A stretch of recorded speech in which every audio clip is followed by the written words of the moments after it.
Good morning students. Today we are going to explain next topic of chapter chemical reaction and equation, and the name of the topic is oxidizing agent.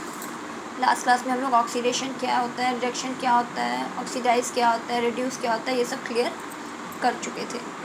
So oxidation reaction क्या होता है एक बार फिर से हम लोग देखते हैं. जब कोई रिएक्शन में ऑक्सीजन गेन होता है, गेन होने का मतलब रिएक्टेंट साइड लिखना, लॉस या रिमूव होने का मीनिंग होता है प्रोडक्ट साइड लिखना.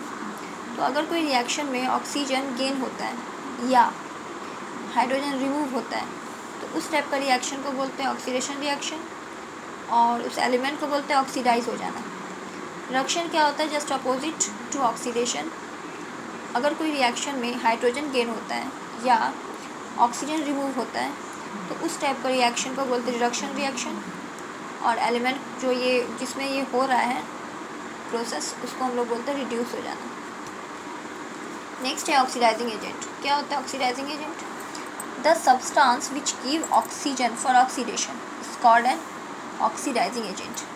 वैसा सब्सटेंस जो ऑक्सीजन देगा ऑक्सीडेशन रिएक्शन होने के लिए उसको बोलते हैं हम लोग ऑक्सीडाइजिंग एजेंट. एक पॉइंट था. सेकेंड पॉइंट ऑक्सीडाइजिंग एजेंट का, the substance which remove hydrogen is also called an oxidising agent. क्योंकि हम लोग पहले ही ऑक्सीडेशन में देखे हैं, या तो ऑक्सीजन गेन होना रिएक्शन में, नहीं तो हाइड्रोजन रिमूव हो जाना, मतलब हाइड्रोजन निकल जाना, दोनों में कोई एक.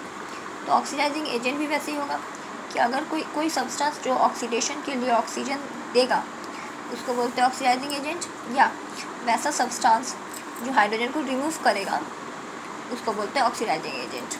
ठीक है. अब है रिड्यूसिंग एजेंट. रिड्यूसिंग एजेंट का भी वही है. रिडक्शन क्या होता है, या तो हाइड्रोजन गेन करना, नहीं तो ऑक्सीजन रिमूव करना. तो रिड्यूसिंग एजेंट भी दोनों हाइड्रोजन और ऑक्सीजन के टर्म में होगा. वैसा सब्सटेंस जो हाइड्रोजन देगा रिडक्शन के लिए, आई मीन रिडक्शन रिएक्शन के लिए, उसको हम लोग बोलते हैं रिड्यूसिंग एजेंट. उसको हम लोग क्या बोलते हैं? Reducing agent. The substance which give hydrogen for reduction is called reducing agent. या रिडक्शन में क्या होता है, या तो हाइड्रोजन गेन करना, नहीं तो ऑक्सीजन रिमूव करना. तो हाइड्रोजन के टर्म में तो हो गया. अब ऑक्सीजन के टर्म में, the substance which remove oxygen, वैसा सब्सटेंस जो ऑक्सीजन को रिमूव कर देगा रिएक्शन में, उसको बोलते हैं हम लोग रिड्यूसिंग एजेंट. सो ऑक्सीडाइजिंग एजेंट भी दो में रहेगा, एक हाइड्रोजन के टर्म में, एक ऑक्सीजन के टर्म में. रिड्यूसिंग एजेंट भी दो पॉइंट रहेगा, एक हाइड्रोजन के टर्म में, एक ऑक्सीजन के टर्म में. क्लियर है. एग्जाम्पल जैसे C+O2 CO2. ऑक्सीडेशन कैसे हुआ? क्योंकि O2 ऐड हो रहा है, गेन हो रहा है. अगर ये O2 इधर रहता सपोज, तो हम लोग रिडक्शन का नाम दे देते हैं. रिडक्शन क्या है? H2 गेन हो रहा है. ठीक है. अगर ये H2 यहाँ रहता तो हम लोग क्या कर बोलते हैं, अगर मान लो ये H2 यहाँ ना हो कि यहाँ होता तो ऑक्सीडेशन. क्यों? क्योंकि ऑक्सीडेशन में दो पॉइंट है, या तो ऑक्सीजन गेन, नहीं तो हाइड्रोजन रिमूव. सो C+O2 CO2. ग्लूकोज का भी एग्जाम्पल दे सकते हैं हम लोग, C6H12O6 वाला एग्जाम्पल.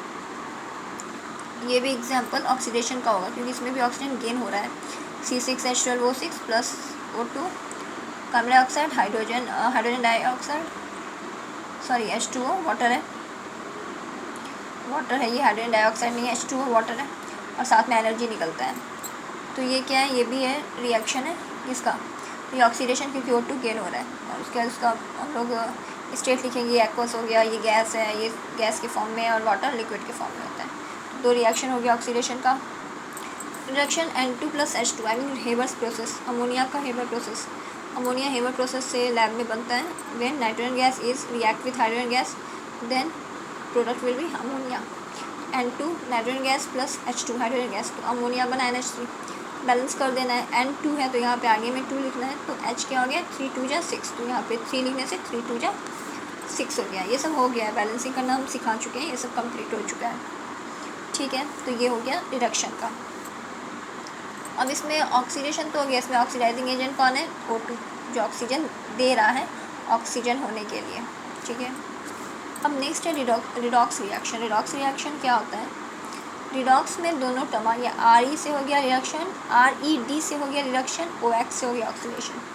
आई मीन वैसा रिएक्शन जिसमें ऑक्सीडेशन भी देखने को मिले और रिडक्शन का भी वर्क देखने को मिले, वैसा एक ही सिंगल रिएक्शन में ऑक्सीडेशन भी हो रहा है, रिडक्शन भी हो रहा है, that type of reaction is known as redox reaction.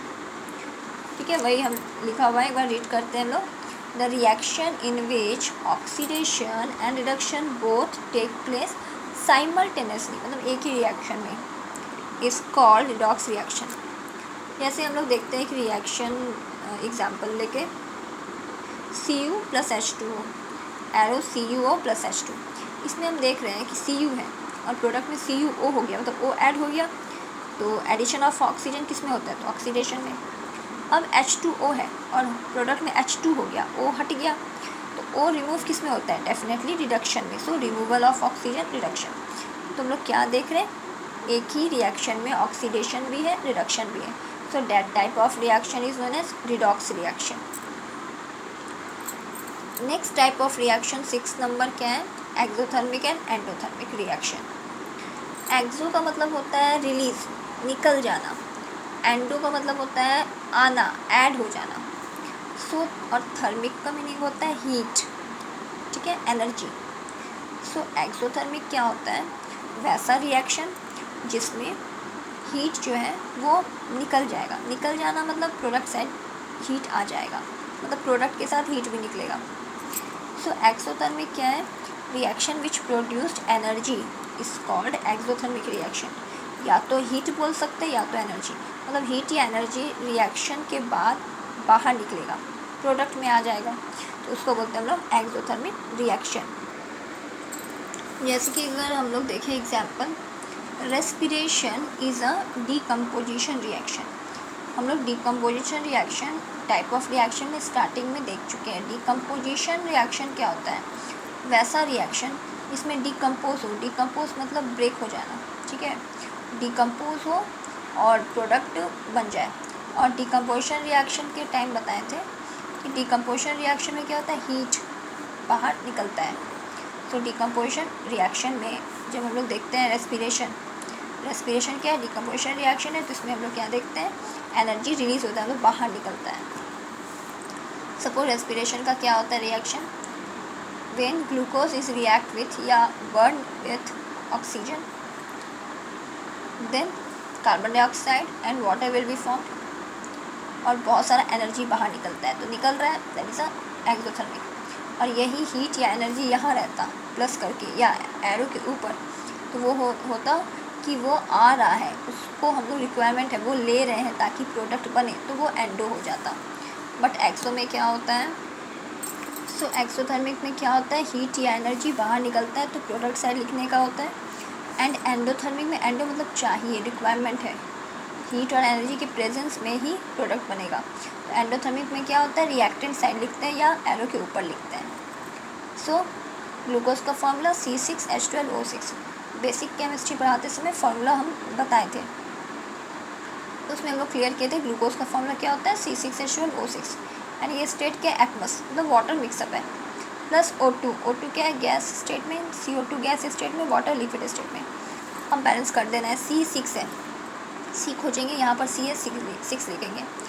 अब यहाँ पे H है 12, तो H के आगे 6 to 12 हुआ. अब O कितना हुआ, 6 2 जा 12, 12 और 6 18, तो यहाँ पे हम लोग 6 लिखेंगे, तो 6 2 जा 12, 12 और 6 18.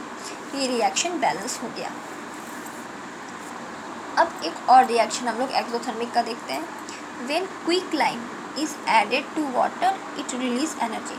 जब क्विकलाइम को हम लोग वाटर के साथ रिएक्ट करते हैं, तो प्रोडक्ट जो बनता है, प्रोडक्ट तो बनता ही है, साथ में बहुत ज़्यादा लार्ज अमाउंट में हीट या एनर्जी बाहर निकलता है.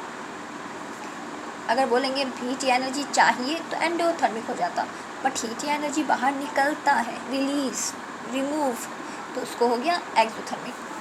ठीक है, रिएक्शन देखते हैं. CaO कैल्शियम ऑक्साइड और इसका common name quicklime, plus H2O water, calcium oxide solid के फॉर्म में, वाटर लिक्विड के फॉर्म में, एरो, इट गिव्स CaOH2. ये फॉर्मूला क्या है, कैल्शियम हाइड्रोक्साइड का, और common name slaked lime. Calcium hydroxide is a chemical name, it is a common name. So calcium oxide is a chemical name, quicklime is a common name. तो CaOH2 बनेगा aqueous के form में, मतलब water mix up है, definitely water के साथ react किया तो प्रोडक्ट में वाटर का तो परसेंटेज रहेगा ही, सो एक्वस. प्लस एनर्जी या हीट। तो दो रिएक्शन हो गया एक्सोथर्मिक का। अब हम लोग देखते हैं एंडोथर्मिक रिएक्शन। ठीक है, एंडो मतलब रिक्वायरमेंट, मतलब एंडोथर्मिक रिएक्शन वैसा रिएक्शन है जिसमें रिएक्टेंट को हीट चाहिए, हीट मिलने के बाद ही वो प्रोडक्ट में कन्वर्ट हो पाएगा। सो एंडोथर्मिक रिएक्शन क्या है? और chemical reaction in which heat energy is absorb is called endothermic reaction. वैसा केमिकल रिएक्शन जिसमें हीट एनर्जी एब्जॉर्ब मतलब चाहिए या रिक्वायरमेंट, उसको बोलते हैं एंडोथर्मिक रिएक्शन। जैसे कि decomposition of calcium carbonate. Decomposition मतलब ब्रेक होना। तो जब कैल्शियम कार्बोनेट ब्रेक होता है हीट का प्रेजेंस में, तो क्या बनता है? कैल्शियम ऑक्साइड और कार्बन डाइऑक्साइड। ठीक है, तो हीट चाहिए। जब तक कैल्शियम कार्बोनेट को हीट नहीं मिलेगा, जब तक कैल्शियम कार्बोनेट को हीट नहीं मिलेगा वो प्रोडक्ट में कन्वर्ट नहीं होगा। आई मीन कैल्शियम ऑक्साइड और कार्बन डाइऑक्साइड नहीं बनेगा। सो रिएक्शन हम लोग देखते हैं। कैल्शियम कार्बोनेट का formula of calcium carbonate is CaCO3 and it is in solid state and the common name of calcium carbonate is limestone. Hindi में चूना पत्थर बोलते हैं। एरो के ऊपर हीट लिखते हैं हम लोग, हीट चाहिए। ठीक है, तो कैसे इसको हीट मिलेगा? ये ब्रेक हो जाएगा और ब्रेक होने के बाद क्या होगा? ये प्रोडक्ट में कन्वर्ट हो जाएगा। क्या प्रोडक्ट बनेगा? CaO। The chemical name of CaO is a calcium oxide and common name is quicklime and it is in solid state. Quicklime, ठीक है, ये क्या होता है? क्विकलाइम सॉलिड स्टेट में। So it is in solid state and plus क्या है? Second product CO2, I mean by product carbon dioxide. और ये क्या होता है? It is in gaseous state, gas के स्टेट में ये रहता है। तो यहाँ पे जाके टाइप ऑफ रिएक्शन कंप्लीट हुआ। टोटल हम लोग कितना टाइप्स ऑफ रिएक्शन देखे हैं? फर्स्ट देखे हम लोग टाइप्स ऑफ केमिकल रिएक्शन में कॉम्बिनेशन रिएक्शन। सेकेंड देखे हम लोग decomposition reaction. Okay, decomposition reaction के अंदर हम लोग थर्मल डीकम्पोजिशन भी देखे हैं और इलेक्ट्रोलाइटिक डीकम्पोजिशन भी देखे हैं। उसके बाद हम लोग थर्ड नंबर में देखे डिस्प्लेसमेंट रिएक्शन, फोर्थ में देखे double displacement reaction. Then double displacement reaction के अंदर एक और रिएक्शन देखिए प्रिसिपिटेशन रिएक्शन। हम लोग डबल डिस्प्लेसमेंट रिएक्शन के अंदर हम लोग प्रिसिपिटेशन रिएक्शन भी देखे एंड न्यूट्रलाइजेशन रिएक्शन भी देखे। तो ये दोनों रिएक्शन हम लोग डबल डिस्प्लेसमेंट रिएक्शन के ही अंदर देखें। उसके बाद next reaction oxidation and reduction reaction. Then हम लोग ऑक्सीडेशन और रिडक्शन रिएक्शन देखें, उसके अंदर oxidising agent, reducing agent, redox reaction भी हम लोग देखें। और लास्ट में हम लोग टाइप ऑफ रिएक्शन में कौन सा रिएक्शन देखें? तो एक्सोथर्मिक एंड एंडोथर्मिक रिएक्शन देखें। इसके साथ first chapter chemical reaction and equation का टाइप्स ऑफ रिएक्शन कंप्लीट हुआ पूरा। इसके बाद नेक्स्ट क्लास में हम लोग क्या देखेंगे? कोरोजन देखेंगे, उसके बाद इसके एग्जाम्पल देखेंगे। देन हम लोग रस्टिंग देखेंगे, रस्टिंग का फॉर्मूला, रस्टिंग कैसे होता है, उसका रिएक्शन, कैसे हम लोग रस्टिंग को रोक सकते हैं, प्रिवेंट कर सकते हैं। उसके बाद रेनसिडिटी देखेंगे, रेनसिडिटी के बाद उसका एग्जाम्पल रिएक्शन के साथ देखेंगे। तब जाके ये first chapter chemical reaction and equation complete होगा। ओके।